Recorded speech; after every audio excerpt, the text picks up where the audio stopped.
कितना है 75 रन है। तो अगर एवरेज की बात करें, एवरेज ऑफ 9 इनिंग, इसको हम लोग कैसे लिखेंगे? एवरेज ऑफ,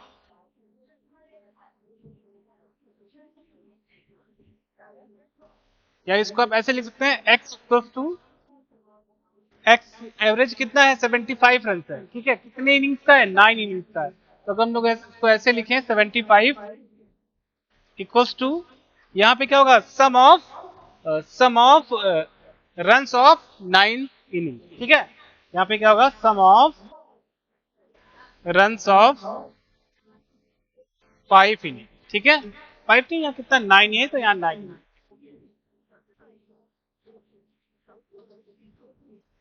ठीक है, डिवाइड बाय, यहाँ कितना हो जाएगा? 9। ठीक है, डिवाइड बाय कितना होगा? कितनी इनिंग है? 9 है, तो यहाँ 9 लिखते हैं।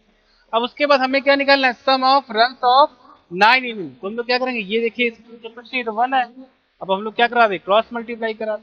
ठीक है, तो क्या हो जाएगा? Runs of sum of runs of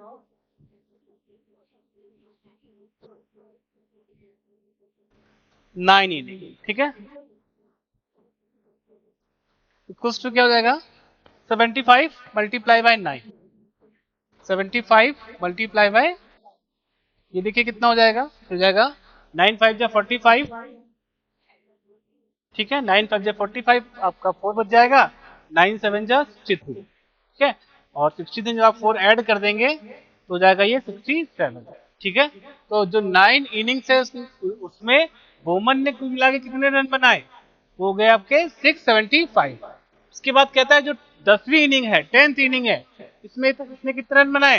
100 run बनाए। तो अगर हम लोग बात करें sum of runs of 10 inning, sum of runs of 10 inning, तो ये निकालने के लिए क्या करेंगे? 675 में क्या ऐड कर दें हम लोग? 100 ऐड कर दें, तो कितना हो जाएगा? 775। ये हो जाएगा 775 क्या है? 775 क्या है? Run of, total run in 10 inning. ठीक है, यानी कि जो 10 इनिंग है या जो 10 पारियां हैं, उसमें उसने कुल मिला के कितने रन बनाए? 775, 775। अब इनका एवरेज निकालना है, तो एवरेज का फॉर्मूला भाई sum of observation divide by total number of observation. तो एवरेज देखिए क्या हो जाएगा? New average. क्या लिख सकते हैं आप इसे? New average. तो जो न्यू एवरेज होगा वो क्या हो जाएगा? 775 डिवाइड बाय 10। टोटल कितनी इनिंग हो गई है? 10। तो पॉइंट लग जाएगा एक नंबर बाद। तो 7.5 ये क्या हो जाएगा? इसका आंसर हो जाएगा। ठीक है, 775 इसका क्या हो जाएगा? आंसर हो जाएगा, मतलब ऑप्शन नंबर डी। तो ऑप्शन नंबर डी होगा, ये क्या हो जाएगा हमारा? ठीक है, नेक्स्ट क्वेश्चन पे आते हैं। हाँ देखिए, नेक्स्ट क्वेश्चन हमारे सामने क्या है? नेक्स्ट क्वेश्चन है फॉर 9 इनिंग्स। ये भी इनिंग्स पे ही बेस्ड क्वेश्चन है। For 9 innings Roman has an average of 65। तो 9 जो इनिंग्स है उसमें जो रोमन है उसका जो एवरेज रन रेट कितना है? 65 run. In 10th inning he scored, या ही स्कोर्ड 200 रन। तो जो 10वीं इनिंग है उसमें उसमें इसने कितना स्कोर किया है? 200 रन स्कोर किया। ठीक है, तो जो 10 increasing his average, his his average increased by, मतलब कहने का मतलब ये है कि जो शुरुआत की 9 इनिंग है उसमें उसका जो एवरेज है 65 है। 10वीं इनिंग में उसने 200 रन बना लिए, तो उसका एवरेज बढ़ गया है। जो बढ़ा हुआ एवरेज है वो हमें होगा। ठीक है, तो सबसे पहले क्या निकालेंगे? सम ऑफ रन्स इन 10 इनिंग। ठीक है, उसके बाद जो भी होगा उसको किससे डिवाइड कर देंगे? 10 से डिवाइड कर देंगे, हमारा आंसर। ठीक है, तो सबसे पहले क्या निकालने? Sum of run in 9 inning. 9 inning का निकाल लेते हैं सबसे पहले।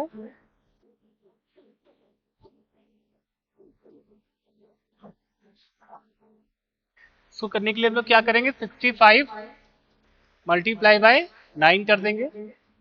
ठीक है, एवरेज को 9 से मल्टीप्लाई कर देंगे। 9 5 जा 45। ठीक है, कितना बच गया? 4, और 9 6 जा 54 में अगर आप 4 ऐड कर देंगे तो आपका कितना हो जाएगा? 54 में अगर आप 4 ऐड कर देंगे तो आपका हो जाएगा 58, ठीक है। 585 ये हमारा क्या हो जाएगा? 65 को 9 से मल्टीप्लाई करने के बाद। अब उसके बाद निकालना है sum of run in 10 inning.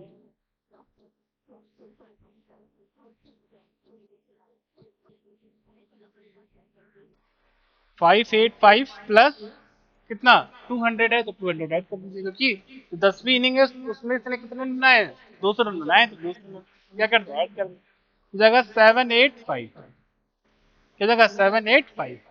अब हमें एवरेज निकालना है, एवरेज का फॉर्मूला वही, एवरेज इक्वल्स टू क्या हो जाएगा? 785 divide by total number of observation, मतलब टोटल नंबर ऑफ इनिंग। तो टोटल नंबर ऑफ इनिंग कितनी है? 10 है, तो यहाँ पे 10 लिख देंगे। तो जाएगा 78.5, तो जाएगा 78.5, ये हमारा मतलब ऑप्शन नंबर ए, ठीक है। सो करेक्ट ऑप्शन क्या होगा? ऑप्शन नंबर, ठीक। उसके बाद नेक्स्ट क्वेश्चन देखते हैं क्या है। जो उसका नेक्स्ट क्वेश्चन है वो देखिए क्या है। ये भी इनिंग्स पे बेसिक क्वेश्चन है। इसको देखिए कैसे करेंगे। एक बल्लेबाज ने अपनी 12वीं पारी में 65 रन का स्कोर बनाया। एक बल्लेबाज है, उसने 12वीं इनिंग में कितना रन बनाया है? 65 रन, 65 रन बनाया। उससे इसका जो एवरेज है 2 बढ़ गया, मतलब 11वीं इनिंग तक जो उसका एवरेज था उसमें कितना बढ़ गया है? 2 हमारा बढ़ गया। यदि वह आउट नहीं हो रहा होता, यदि वह कभी नॉट आउट, मतलब कभी आउट नहीं हो रहा होता, तो 12वीं इनिंग के बाद उसका एवरेज क्या होता, ये हमें निकालना, ठीक है।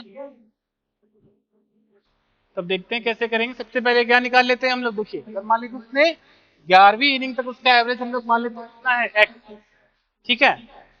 तो एवरेज इक्वल्स टू, देखिए कि यहाँ पे सम ऑफ ऑब्जर्वेशन होता है, तो हम लोग मान लेते हैं जो 11 इनिंग है तो पहली x1 है, दूसरी x2 है, और कहां तक? x11 तक, डिवाइड बाय 11, ठीक है। इसके बाद हम लोग मान लेते हैं जो 11 इनिंग है इनका एवरेज कितना है? x, यहाँ x कहते हैं। इसके बाद equals to x1 plus x2 plus and so on x11। अब देखिए इसके डिनोमिनेटर में कुछ नहीं तो क्या है? 11 है। यहाँ तो 11 लिखा है, ये डिनोमिनेटर में, इसके डिनोमिनेटर में कुछ नहीं तो क्या है? 1 है। तो हम लोग क्या कर देंगे? क्रॉस मल्टीप्लाई, 11 का इससे मल्टीप्लाई कर देंगे तो जाएगा 11 है, equals to x1 plus x2 से लेकर x11 तक, ठीक है। ये क्या हो गई? सम ऑफ रन्स ऑफ, या सम ऑफ रन्स इन 11 इनिंग। ये कितना निकल के आया? 11। और यहाँ x क्या है? इतनी भी 11 पारियां, उन सब में जो उसका एवरेज है वो हमारा, वो हमने x, ठीक है। अब इसके बाद देखिए, अब हम लोग क्या करते हैं? एवरेज ऑफ 12 इनिंग तो कैसे लिखेंगे? एवरेज ऑफ 12 इनिंग, ठीक। ये क्या हो जाएगा? सम ऑफ रन्स इन 12 इनिंग्स। तो सबसे पहले 11 इनिंग्स लिख लिया हम लोग, x1 प्लस x2 से लेकर कहां तक? x1 प्लस x2 से लेकर x11 तक लिख ले, ठीक है। x1 plus x2 plus and so on x11, और प्लस जो 12वीं इनिंग है वो भी लिखना याद रखिएगा। 12वीं इनिंग में उसने कितना रन बनाया है? 12वीं इनिंग में उसने कितने रन स्कोर किए? 65, तो प्लस 65 भी यहाँ पे लिखेंगे और डिवाइड बाय 12, ठीक है। एवरेज ऑफ 12 इनिंग यहाँ, और यहाँ पे एक चीज और समझनी पड़ेगी हमें कि क्वेश्चन में बोला गया है कि जो बल्लेबाज है उसने 12वीं इनिंग में 65 रन बनाए, इसके बाद उसका एवरेज क्या हो गया? 2 रन बढ़ गया। पहले अगर x था तो अब कितना हो गया? x प्लस 2, ठीक है। ये हमें याद रखना है। तो एवरेज ऑफ 12 इनिंग्स यहाँ पे हम लोग क्या लिखेंगे? x प्लस 2, क्यों? क्योंकि 2 रन क्या हो गया है? बढ़ गया है एवरेज 12वीं इनिंग के बाद, ठीक है। तो यहाँ पे क्या होगा? देखिए x1 से लेकर x11, यानी कि हम लोग क्या लिख सकते हैं? इसकी जगह लिख सकते हैं 11 प्लस 65 डिवाइड बाय 12। डिनोमिनेटर में कुछ नहीं है, 1 है, क्रॉस मल्टीप्लाई कर लेते हैं। कितना हो जाएगा 12x प्लस 12 दूनी 24, उसके बाद 11x प्लस 65। ठीक है, इसको उधर शिफ्ट कर दीजिए। 12x minus 11x equals to 65, फिर कितना होगा -20। यहाँ पे क्या बचेगा x, यहाँ क्या बचेगा, यहाँ बचेगा आपका 1 और यहाँ क्या बचेगा 4।